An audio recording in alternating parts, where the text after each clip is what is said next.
رسول اللہ صلی اللہ علیہ وسلم نے فرمایا سب سے بہترین نماز داؤد علیہ السلام کی نماز ہے. وہ نصف رات سوتے تھے, تہائی رات جاگتے تھے اور رات کا چھٹا حصہ سوتے تھے. یعنی پہلے کچھ دیر سو جاتے اور پھر درمیان میں جاگتے, پھر آخر میں پھر سو جاتے. تو اس طرح پھر ان کی تھکاوٹ بھی نہیں ہوتی. جو رات کے بالکل ارلی حصے کا سونا ہوتا ہے نا, وہ اگر انسان کو مل جائے تو وہ اتنا زبردست ہوتا ہے گویا وہ انسان ساری رات سو چکا, کئی گھنٹوں کی نیند کے برابر ہوتا ہے. اس میں تھکاوٹ جلد اترتی بنسبت پچھلی رات سو. صحابہ کا قیام. عائشہ رضی اللہ تعالیٰ عنہ سے روایت ہے, انہوں نے فرمایا نبی صلی اللہ علیہ وسلم نے ایک شخص کو مسجد میں قرآن پڑھتے سنا تو فرمایا اللہ اس پر رحم کرے, مجھے اس نے اس وقت فلاں فلاں آیت یاد دلا دی ہے جو میں فلاں فلاں سورت سے بھول گیا تھا. عباد اللہ بن عبداللہ نے حضرت عائشہ رضی اللہ تعالیٰ عنہ سے یہ اضافہ بیان کیا ہے کہ نبی صلی اللہ علیہ وسلم نے میرے گھر میں نماز تہجد پڑھی تو آپ نے عباد کی آواز سنی جو مسجد میں نماز پڑھ رہے تھے. آپ نے فرمایا عائشہ کیا یہ عباد کی آواز ہے؟ میں نے عرض کیا جی ہاں. آپ نے دعا فرمائی اے اللہ عباد پر رحم فرما. کیا خیر خواہی تھی نبی صلی اللہ علیہ وسلم کہ اپنے ساتھیوں کے بارے میں جب سنتے تھے تو وہیں ان کی غیر موجودگی میں بھی ان کے لیے دعا کرتے. تو ابھی آپ نے کہا نا کہ جگہ جگہ روشنیاں, تو یہ صحابہ کے گھروں میں ایسے ہی ہوتا. صحابیات کا قیام. نبی صلی اللہ علیہ وسلم نے فرمایا مجھ سے جبریل علیہ السلام نے کہا کہ حفصہ سے رجوع کر لو کیونکہ وہ بہت روزے رکھنے والی اور بہت قیام کرنے والی ہے اور بے شک وہ جنت میں آپ کی بیوی ہے. امام احمد بن حنبل, امام بخاری, حافظ عراقی, یہ سب قیام اللیل کرنے والے لوگ تھے اور ان کے لیے ایسے ہی تھا جیسے کوئی بہت مانوس چیز ہے, یعنی بالکل روٹین کی بات تھی. تہجد کے فائدے. نمبر 1 خیر و بھلائی ملنا. جابر رضی اللہ عنہ سے روایت ہے, کہتے ہیں کہ رسول اللہ صلی اللہ علیہ وسلم نے فرمایا کوئی مرد اور عورت ایسی نہیں کہ رات کو سوئے مگر اس کے سر پہ گریں لگا دی جاتی ہے. بس اگر اس نے جاگتے وقت اللہ کا ذکر کیا تو گرہ کھل جاتی ہے, اگر کھڑا ہوا اور وضو کیا اور نماز پڑھی تو سب گریں کھل جاتی ہیں, اور وہ خوش دل ہلکا پھلکا ہو کر بھلائی کو پہنچنے والا ہوتا. یعنی جو لوگ صبح اٹھ کر یعنی صبح اٹھتے ہی پہلے ذکر کرتے ہیں, اللہ کا دعا کرتے ہیں, اگر تہجد کے وقت اٹھے ہیں تو کون سی آیات پڑھتے ہیں؟ آل عمران کی آخری آیات ان فی خلق السماوات والارض, اور پھر وضو کرتے ہیں, نماز پڑھتے ہیں تو ان کی ساری گرہیں کھل جاتی, بالکل فریش ہو کر ریلیکس ہو کر دن کا آغاز کرتے ہیں. اور اگر نماز مس ہو جائے تو بوجھ تلے آ جاتے ہیں. اسی طرح نفس میں چستی آتی ہے ورنہ سستی اور خباثت نفس کے اندر آتی ہے. لا علاج مرض سے شفا ملنا. امام ابن قیم کہتے ہیں قیام اللیل حفظان صحت کے اسباب میں سب سے زیادہ نفع مند, یعنی صحت کی حفاظت کے لیے سب سے اچھی چیز ہے, اور بہت سے لا علاج امراض کو روکنے والے امور میں سے سب سے زیادہ روکنے والا ہے, اور جسم, روح اور دل کو بہت چاق و چوبند رکھنے والا ہے. یعنی لا علاج مرضوں کا علاج ہے قیام اللیل. دل کا علاج. یحییٰ ابن معاذ کہتے ہیں دل کا علاج 5 چیزوں میں ہے. نمبر 1 تدبر کے ساتھ قرآن پڑھنا. نمبر 2 پیٹ کو خالی رکھنا, یعنی بہت زیادہ نہ کھانا. نمبر 3 قیام اللیل. نمبر 4 سحری کے وقت اللہ کے سامنے عاجزی اور انکساری کرنا. نمبر 5 نیک لوگوں کی مجلس میں بیٹھنا. دل کو خوشی ملنا. عطا خراسانی کہتے ہیں جب آدمی رات کو تہجد کے لیے اٹھتا ہے تو خوشی کے ساتھ صبح کرتا ہے اور اس قیام کی وجہ سے اپنے دل میں مسرت محسوس کرتا ہے, اور اگر اس پر نیند غالب آ جائے اور وہ اپنے ورد سے سویا رہ جائے تو غم کی حالت میں صبح کرتا ہے کہ آج میرے تہجد مس ہو گئے, اور اس کا دل ٹوٹا ہوا ہوتا ہے گویا کہ اس کا کچھ کھو گیا ہو, کیونکہ اس نے اپنے نفع مند کاموں میں سب سے زیادہ مفید کام کو کھو دیا, یعنی قیام اللیل کو. رزق ملنا. ابن قیم کہتے ہیں 4 چیزیں رزق کو کھینچ لاتی ہیں. نمبر 1 قیام اللیل. نمبر 2 سحری کے وقت استغفار کی کثرت. نمبر 3 صدقے کا خیال کرتے رہنا. نمبر 4 دن کے شروع اور آخر میں اس کا ذکر کرنا, یعنی صبح شام کی دعائیں ہیں یا اذکار ہیں. چہرے پر نور آنا. حسن بصری سے پوچھا کہ رات کو تہجد پڑھنے والے سب لوگوں سے زیادہ حسین چہرے والے کیوں ہوتے ہیں؟ انہوں نے کہا اس لیے کہ وہ تنہائی میں رحمان کے ساتھ گفتگو کرتے ہیں اور اللہ انہیں اپنا نور پہنا دیتا ہے. لوگوں کی محبت ملنا. سعید بن مسیب کہتے ہیں کہ ایک آدمی رات کو نماز پڑھتا ہے تو اللہ اس کے چہرے میں نور بنا دیتا ہے. اس نور کی وجہ سے ہر مسلمان اس سے محبت کرتا ہے. جب اس کو ایسا شخص دیکھتا ہے جس نے اسے پہلے نہیں دیکھا ہوتا تو وہ کہتا ہے بے شک مجھے اس آدمی سے محبت ہے, یعنی دیکھتے ہی اس کے دل میں اس کی محبت آتی. کوئی ایک فائدہ بتائیے مجھے, کیا فائدہ تہجد پڑھنے کا؟ خوشی ملنا. دل کا علاج. لا علاج مرضوں سے حفاظت. رزق ملنا. یس. نفس میں چستی آنا. لوگوں کی محبت ملنا. چڑچڑا پن دور ہوتا ہے, برداشت پیدا ہوتی ہے. تو جس میں برداشت پیدا ہو جائے تو پھر بہت سے اس کے دوست بن جاتے ہیں. اب دیکھیے کہ پچھلی پہر رات کو اٹھ کے صاف ستھرا ہو کے, نبی صلی اللہ علیہ وسلم کا طریقہ کیا تھا کہ آنکھ کھلتے مسواک کرتے تھے. مسواک کیا, صاف ستھرے ہوئے, پاک ہوئے, اور پھر آپ طویل قیام کرتے. اب کیا کہتے ہیں, کھڑے ہو کے آفس میں کام کریں, اسٹینڈنگ آفیسز بن رہے ہیں, یعنی قیام کی حالت میں کمپیوٹر استعمال کرے. تو یہ قیام اگر کسی نے صبح صبح ہی کر لیا ہو, اور پھر نبی صلی اللہ علیہ وسلم کے قیام جتنا ہی ان کا رکوع بھی ہوتا تھا, اتنی دیر آپ جھکے ہوئے, اتنی دیر آپ کا سر سجدے میں پڑا ہوا, صحت ہی صحت ہے, ایکسرسائز ہی ایکسرسائز. فجر سے تھوڑی دیر پہلے اٹھ کے قیام کرنا, میں نے کسی لیکچر میں یہ سنا تھا کہ مطلب ٹھیک ہے آپ یہ تو کرتے ہیں, لیکن یہ بیسیکلی وہ قیام اللیل نہیں ہے, یہ کچھ اور ہی چیز ہے. ایسا کچھ نہیں. دیکھیے یہ اور کیا ہے, مطلب ان کا کہنے کا مطلب یہ تھا کہ ہم جیسے یہ سست لوگوں کے لیے ہے کہ اچھا چلو فجر سے ذرا سا پہلے اٹھ کے کر لیا, ورنہ بیسیکلی رات کی ڈیپ میں اٹھیں اور اس وقت کریں.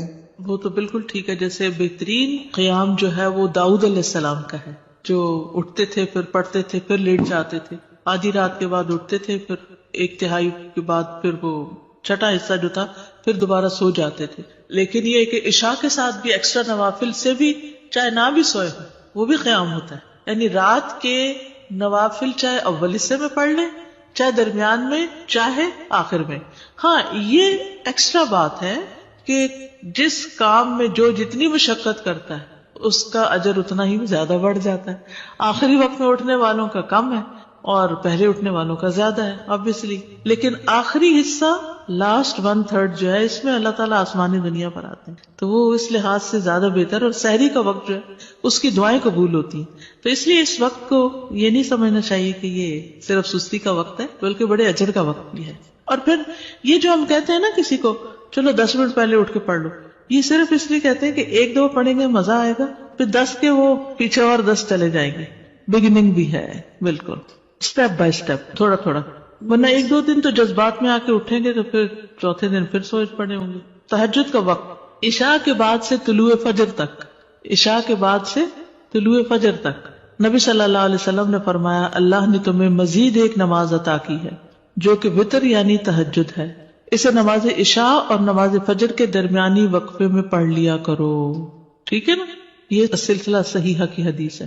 کب سے کب تک ہے تہجد کا وقت؟ عشاء کے بعد سے فجر تک.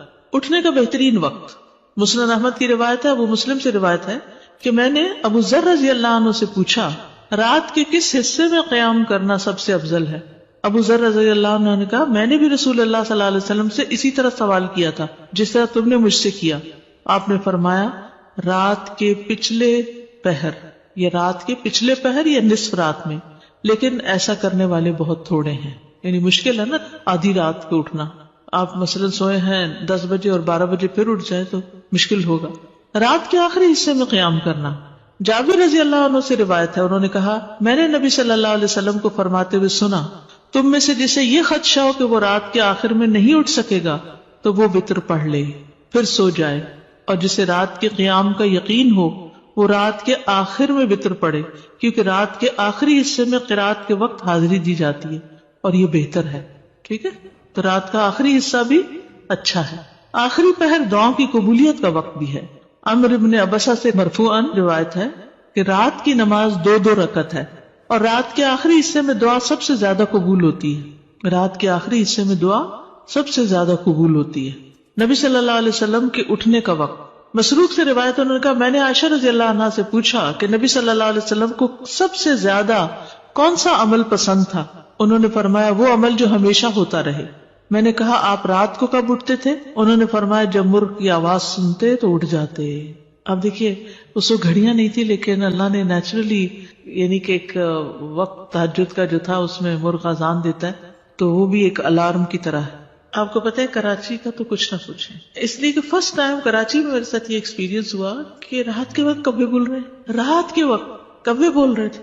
یہ فرسٹ ٹائم میں نے دیکھا تو میں نے کہا یہ کیا ہوا ہے, یہ نہیں, میں پریشان ہو گئی جب شروع میں گئی وہاں, یہ کیا ہو رہا ہے. پھر مجھے سمجھ میں آیا کہ یہاں کراچی میں تو ساری رات ٹریفک چل رہی ہوتی ہے اور لوگ جاگ رہے ہوتے ہیں, کہ کراچی میں لوگ رات کو زیادہ جاگتے ہیں, تو وہ پھر کبھی بھی جاگنے لگے. کھانا ملتا ہے, بالکل کھانا بھی ملتا ہے. اب دیکھیں ریسٹورینٹس کے باہر وہ پرندے اڑ کے رات کے وقت آ کے بیٹھ کے جاتے ہیں, کیونکہ دن کو وہ سب بند پڑا ہوتا ہے بیچارے, ان کا رزق بھی رات کو کھلتا ہے. ان کا یعنی کہ وہ سارا سسٹم ڈسٹرب ہو چکا ہے. جیسے انسان ڈسٹرب ہو گئے تو پرندے بھی ڈسٹرب ہو گئے. حضرت عائشہ سے روایت فرماتی ہیں آپ صلی اللہ علیہ وسلم شروع رات میں سوتے اور آخر رات میں بیدار ہو کر تہجد کی نماز پڑھتے.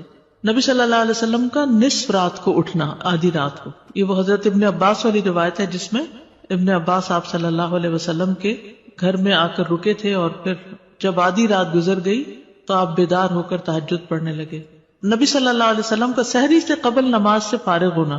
حضرت عائشہ کہتی ہیں کہ جب سحری کا وقت ہوتا تو میں نبی صلی اللہ علیہ وسلم کو اپنے پاس سویا ہوا ہی پاتی، یعنی آپ تہجد پڑھ کے دوبارہ سو جاتے تھے. حضرت عائشہ سے روایت بیان کرتی ہیں کہ بلا شبہ اللہ عز و جل رسول اللہ صلی اللہ علیہ وسلم کو رات میں جگا دیتے، چنانچہ صبح نہ ہو پاتی کہ آپ اپنے معمول کی عبادت سے فارغ ہو چکے ہوتے تھے. تہجد کے لیے بیدار ہونے کی سنتیں. آنکھ کھلنے پر دعا پڑھنا. نبی صلی اللہ علیہ وسلم نے فرمایا جو شخص رات کو بیدار ہو کر یہ دعا پڑھے لا الہ الا اللہ وحدہ لا شریک لہ لہ الملک ولہ الحمد وہو علی کل شیء قدیر الحمد للہ وسبحان اللہ ولا الہ الا اللہ واللہ اکبر ولا حول ولا قوة الا باللہ ثم قال اللہم اغفر لی او دعا استجیب لہ فإن تودع وصلى قبلت صلاتہ. نبی صلی اللہ علیہ وسلم نے فرمایا جو شخص رات کو بیدار ہو کر یہ دعا پڑھے لا الہ الا اللہ آخر تک اور پھر کہے اللہم اغفر لی، اے اللہ میری مغفرت فرما، یا کوئی اور دعا کرے جو اس کی دعا ہے تو اس کی دعا قبول ہوتی ہے. پھر اگر اس نے وضو کیا اور نماز پڑھی تو نماز بھی قبول ہوتی ہے. ٹھیک ہے. آل عمران کی آخری 10 آیات پڑھنا. ابن عباس نے ابو المتوکل کو بتایا کہ انہوں نے ایک رات نبی صلی اللہ علیہ وسلم کے ہاں گزاری تو اللہ کے نبی رات کے آخری حصے میں اٹھے، باہر نکلے اور آسمان پر نظر ڈالی، پھر سورۃ آل عمران کی آیت پڑھی ان فی خلق السماوات والارض. 3 بار وقفے سے اٹھنا. ابن عباس کہتے ہیں وہ ایک رات رسول اللہ صلی اللہ علیہ وسلم کے ہاں سوئے تو رات کو آپ جاگے، مسواک کی اور وضو فرمایا. آپ اس وقت یہ آیات پڑھ رہے تھے ان فی خلق السماوات والارض. یہ آیات تلاوت فرمائی حتیٰ کہ سورت ختم کی، پھر آپ کھڑے ہوئے اور 2 رکعتیں پڑھی. ان میں بہت طویل قیام، رکوع اور سجدے کیے، پھر واپس پلٹے اور سو گئے یہاں تک کہ آپ کی سانس کی آواز سنائی دینے لگی. پھر آپ نے اس طرح 3 دفعہ کیا، 6 رکعتیں پڑھی. ہر دفعہ آپ مسواک کرتے، وضو فرماتے اور ان آیات کی تلاوت فرماتے. پھر آپ نے 3 وتر پڑھے، پھر مؤذن نے اذان دی تو آپ نماز کے لیے باہر تشریف لے گئے. یعنی بار بار وضو کیا، بار بار مسواک کیا اور بار بار ان فی خلق پڑھا اور عبادت کی. بیدار ہوتے ہی مسواک کرنا. ابن عمر سے مرفوعاً مروی ہے کہ آپ صلی اللہ علیہ وسلم جب سوتے تو مسواک آپ کے پاس ہوتی، جب بیدار ہوتے تو مسواک سے ابتدا کرتے. اسی طرح جب آپ تہجد کے لیے کھڑے ہوتے تو اپنا منہ مسواک سے اچھی طرح صاف کرتے. 2 رکعتیں پڑھ کر سلام پھیرتے اور مسواک کرتے. سبحان اللہ، کس کثرت کے ساتھ منہ صاف کرتے. صحابہ کو بھی حکم دیا جاتا کہ رات کو اٹھے تو مسواک کرے. پھر درمیانہ وضو کرنا. ابن عباس سے روایت ہے انہوں نے کہا میں نے ایک رات اپنی خالہ میمونہ کے ہاں گزاری.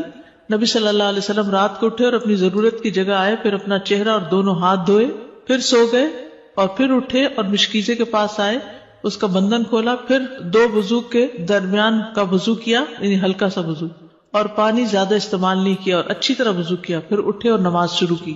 کم سے کم اور زیادہ سے زیادہ تعداد کتنی رکعتیں پڑھنی چاہیے؟ ٹھیک ہے. یہ بھی بڑا اہم سوال ہے. اکثر لوگ پوچھتے ہیں تہجد کتنی رکعتیں؟ تو یہ ظہر اثر وغیرہ کی طرح مقرر رکعتیں نہیں ہیں، اس میں وسعت ہے. ٹھیک ہے. کم سے کم اور زیادہ سے زیادہ تعداد. ابن عثیمین کہتے ہیں نبی صلی اللہ علیہ وسلم سے رات کی نماز کے متعلق سوال کیا گیا تو آپ نے فرمایا رات کی نماز 2 رکعت ہے، مثنا مثنا، اور آپ نے اس کو کسی تعداد کے ساتھ متعین نہیں کیا. آپ نے یہ نہیں فرمایا 4 ہے، 6 ہے، 8 ہے، 10 ہے، نہیں. کیا فرمایا؟ 2 ہے. تو جب نبی صلی اللہ علیہ وسلم نے اس کے لیے کسی گنتی کو متعین کیے بغیر کیفیت کو واضح کر دیا تو اس سے معلوم ہوا کہ نماز کا معاملہ اس بارے میں وسعت رکھتا ہے، یعنی اس میں کافی گنجائش ہے. انسان 100 رکعتیں بھی پڑھ سکتا ہے اور 1 رکعت کے ساتھ اس کو وتر بنا سکتا ہے. تو اصل بات یہ کہ انسان جتنی طاقت پاتا ہے اتنی رکعتیں ادا کر لے. ٹھیک. ابن باز رات کی نماز کی تعداد کے متعلق کہتے ہیں کہ یہ بات ہر انسان کی طاقت کی طرف لوٹتی ہے، اور نبی صلی اللہ علیہ وسلم 11 رکعت ادا کرتے اور 2 رکعت پر سلام پھیرتے. آپ علیہ الصلوۃ والسلام اپنی قرات، اپنے رکوع اور اپنے سجدوں کو لمبا کرتے تھے اور قیام اللیل کو 2 ہلکی پھلکی رکعتوں کے ساتھ شروع کرتے تھے. سب سے بہتر یہی ہے. اور اگر وہ 3، 5 یا اس سے بھی زیادہ پڑھتا تو کوئی حرج نہیں. ہر ایک اپنی طاقت کے مطابق ادا کرے گا، اس میں کوئی حد نہیں. لیکن سب سے افضل صورت 11 رکعت نماز پڑھنا ہے، 8 تہجد اور 3 وتر. نبی صلی اللہ علیہ وسلم کا رمضان اور غیر رمضان میں 11 رکعت سے زیادہ نہ پڑھنا. ابو سلمہ بن عبد الرحمن سے روایت ہے، انہوں نے عائشہ رضی اللہ تعالی عنہا سے پوچھا، اور یہ صحیح مسلم کی روایت ہے، کہ رمضان میں رسول اللہ صلی اللہ علیہ وسلم کی نماز کیسے ہوتی تھی؟ انہوں نے جواب دیا، رسول اللہ صلی اللہ علیہ وسلم رمضان اور اس کے علاوہ دوسرے مہینوں میں فجر سے پہلے 11 رکعتوں سے زیادہ نہیں پڑھتے تھے. شیخ البانی کہتے ہیں کہ صحیح نص کے ذریعے رسول اللہ صلی اللہ علیہ وسلم کے فعل سے قیام اللیل کی رکعات کی تعداد 11 ثابت ہے، اور جب ہم اس میں غور کرتے ہیں تو ہمارے لیے انتہائی واضح طور پہ ظاہر ہو جاتا ہے کہ آپ اپنی پوری زندگی اس گنتی پر قائم رہے، خواہ رمضان ہو یا اس کے علاوہ، آپ اس سے زیادہ نہیں پڑھتے تھے. جہاں 13 کی بات آتی ہے نا تو وہ 2 سنت فجر کی بھی شامل کر لیتے ہیں. حضرت عائشہ سے روایت ہے، نبی صلی اللہ علیہ وسلم رات کو 11 رکعتیں پڑھتے، 8 رکعتیں تہجد اور 3 وتر. کبھی 9 رکعتیں بھی پڑھی ہیں آپ نے، ٹھیک ہے، کبھی 7 رکعتیں بھی ادا کی ہیں آپ نے، اور 7 سے کم نہیں پڑھی، یعنی 6 پڑھ کے 1 وتر کیا ہے، 7 سے کم نہیں پڑھی اور 13 سے زیادہ نہیں پڑھی. رکعت کی ادائیگی کا طریقہ کیا ہے؟ 2 کر کے پڑھنا. حضرت عبداللہ بن عمر سے روایت، انہوں نے کہا، ایک آدمی نے پوچھا کہ اللہ کے رسول رات کی نماز کیسے ادا کی جائے؟ آپ نے فرمایا، رات کی نماز 2 رکعتیں ہیں، جب صبح ہونے کا اندیشہ ہو تو 1 وتر پڑھ لو. جب آپ تہجد پڑھتے تو ہر 2 رکعتوں کے بعد سلام پھیرتے اور 2 ہلکی رکعتوں سے آغاز کرتے. زید بن خالد جوہنی سے روایت ہے، انہوں نے کہا، میں آج رسول اللہ صلی اللہ علیہ وسلم کی نماز کا مشاہدہ کروں گا، یعنی رات کی نماز کا. میں نے دیکھا کہ آپ نے 2 ہلکی رکعتیں پڑھی، پھر 2 انتہائی لمبی، بہت ہی زیادہ لمبی رکعتیں ادا کی، پھر 2 رکعتیں پڑھی جو ان 2 لمبی رکعتوں سے ہلکی تھی، پھر 2 پڑھی جو پہلے والوں سے کم تھی، پھر 2 پڑھی جو اپنے پہلی والی رکعتوں سے کم تھی، پھر 2 رکعتیں پڑھی جو اپنی پہلی والی رکعتوں سے کم، پھر وتر ادا کیا. یعنی سب سے پہلے 2 ہلکی، پھر 2 خوب لمبی، پھر 2 اس سے کچھ کم، پھر اس سے کم، پھر اس سے کم، پھر اس سے کم. لیکن آپ کی یہ جو رکعتیں تھی بہت خوبصورت اور بہت طویل ہوتی تھی. حضرت عائشہ کہتی ہیں، ان کی خوبصورتی اور ان کی طوالت کے بارے میں مت پوچھو.